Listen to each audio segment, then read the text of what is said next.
Hello guys, I've been trying hard to find the right medium to publish this video.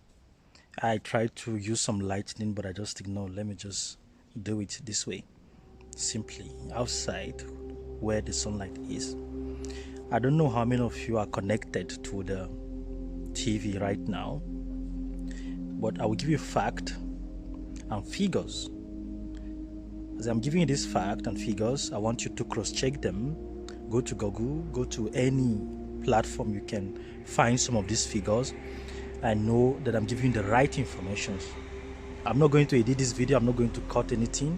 I'll just say my mind and I won't add any video or any pictures to it. So you go ahead and find this information.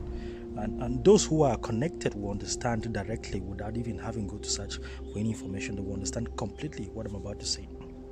So we have heard recently of the trade war that is going on between America and China.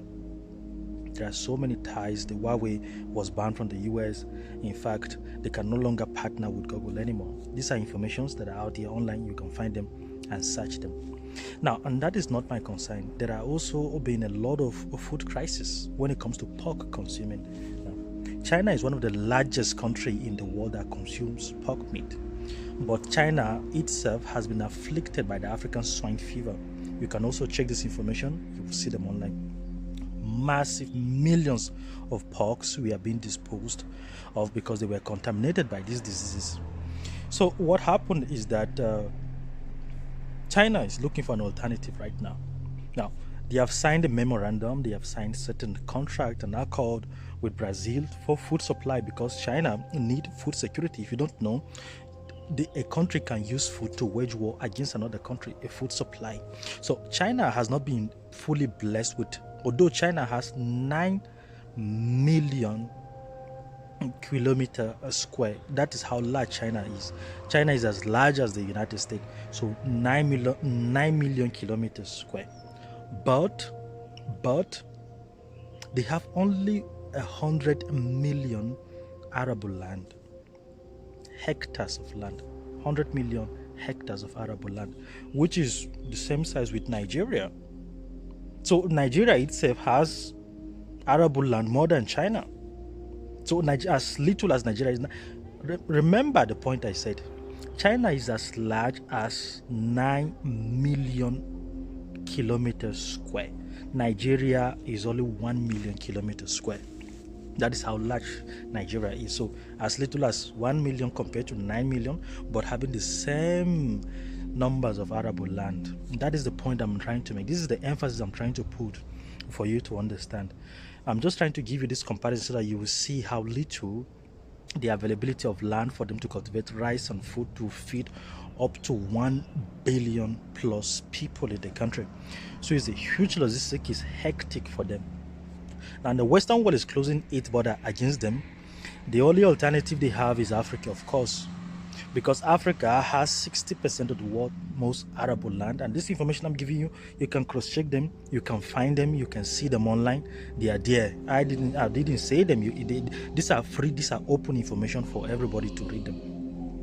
So what you need to do is to check them. So Africa alone has 30 million square kilometers in land. So that means you can take to the United States, put it into Africa, United States, which is 9 million square kilometers. You can take the United States, put it inside. You can take China, put it inside. You can take India, which is 3 million kilometers square, and put it all inside Africa. In Africa, we absorb all this population, we absorb all this land, all those things. That is how large Africa is. So, but the point I'm making is that Africa has 60% of the most arable land. So the most sensible thing for China to do is find Africa. Our land are not protected. I'm living here in France and I'm talking to you currently right now in France, in the region of Rhône. But I will tell you what the Chinese people have done here in France. You'll be surprised. Despite the strong constitution, the laws that protect land and buying of land and properties here, China managed to deceive the French government and try to manage to procure one of the largest winery here, I'm trying to speak it to call it in French, winery here in France. So these people are very manipulative. If they can be able to play such a prank, a gimmick on France, what made you think that Africa is not vulnerable? Currently, right now, as I'm speaking to you, we have 1.5 million Chinese people already in Africa. That is the number of them we have. Some of them working in different countries. 300,000 Chinese in South Africa that have legal permanent stays. They are buying land, buying properties everywhere. So the most logical thing for them to do is say, okay, Africa has 60% of the most arable land. What are we going to do there? Go there and take over some of this land and farm. And I've given that there's a previous video I did. I gave example of land that they are buying and farming in Africa. What they do in Africa is, in essence, is sending in their own people. They will come with their mechanics, come with their machineries, coming in with their workers. They occupy land, hectares of land. I gave another example why there is this huge, almost 40,000 hectares of land in Khartoum. You see them in Zimbabwe, you see them in Namibia, you see them all over, even in Nigeria, Ghana, Kenya, South Africa. You see them all over. So this is the problem. They're in Africa are buying land. What they do is they do not feed the community where they are farming.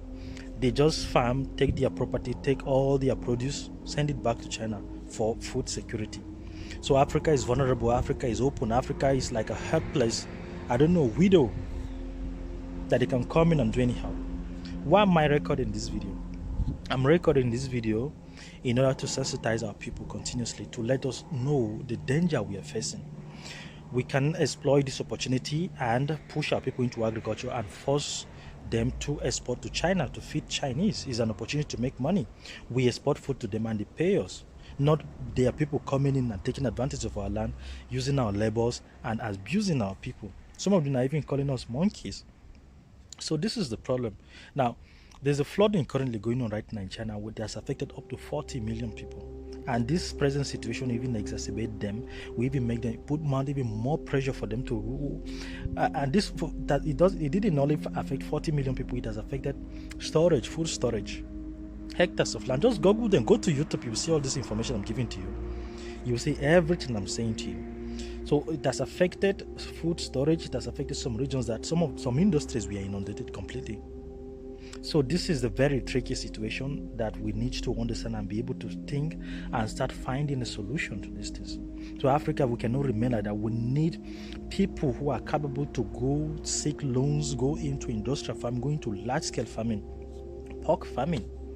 It was said as one of the biggest pork farming in Africa recently in Lagos, Nigeria, that was affected by the African swine fever. I heard about that. That was very, very, very sad. Our people need to diverse the agricultural produce. You need to go into different hectares producing wheat. There are people that are willing to consume all those things. And I'm saying this because China is going to have continuously challenges feeding its population. And they won't have any choice because the West is blocking access to them. But the only place that they can go is Africa. And our land are not even protected. Once they come and flaunt their money to the government, they give them land to farm. See? So our government too also need to put it law in place that they cannot buy land, they cannot buy permanent land, but they can lease the land to them. Now, if you want to farm in Africa, the highest of leasing should be not more than 50 years to a farmer. So you farm and you must be able to pay a certain percentage to the government. This is what I've been preaching. This is what I've been trying to talk about so that our people will listen and our people will take action about it. Now, we are making appeals to the government. We are calling on the government. They are not listening to us. All we have to do right now is turn to the people, speak to the people. I don't know how many people will get to see this video, but if you're listening and you're watching this video as a citizen, as an indigenous of a particular land, anywhere you are in Africa, you have the right to protect your land. Because I'm telling you, you cannot leave Africa and travel to any country and feel safe. Even within Africa, you cannot live. Nigerians are not safe in Ghana. Nigerians are not safe in South Africa. Ghanaians in certain countries, they will tell you, what are you doing in our country? That's what they will tell you. So if you are not living safe in Africa, in other African countries, how can you be safe abroad in Europe or anywhere? There's racism everywhere. You'll be attacked, you'll be humiliated by a certain situation. So the best place where you are a king in your land, you are a king in your home. What you need to do is to protect your property, protect them and make them available for your children in the future. How will you do that? You do that by fighting people who are coming to invade your land. If the government sign a contract with the Chinese people telling them to come and occupy land, you find a way to make them uncomfortable in Africa. Now we are making appeals to the people. We have made an appeal to the government. They don't listen to us. We are making an appeal to the people right now and I believe and have full trust on the people that they will do the right thing. Now, the Chinese are not listening, they will never listen, they will keep coming because they see the opportunity. And now I also want to use this opportunity to warn the Chinese people, the Chinese consulate, the Chinese embassy to be very, very wary of what they are doing because our people are watching. Now, the situation, they might be enjoying it right now, but they will come to a point where their life, their properties, and their investment can no longer be guaranteed in Africa. The people will stand up in anger and claim what is rightfully theirs. So it's important that we do things the right way. So when the Chinese people, when you're coming to Africa and coming to invest into agriculture, know what to do, know how to please their community. Don't take advantage because you see free land, because there's repercussion for everything we do. Anyway, I will stop this video here. You can do your best by sharing this video with your friends to push this campaign forward, okay, and help protect your community. You can take responsibility on your hand in your local community. Don't wait for your government to do anything. If you see any Chinese person illegally occupying land or maybe polluting your river, take the laws into your hand. I give you the permission to do that and do the right thing to protect your health and your environment. So salute, sharp.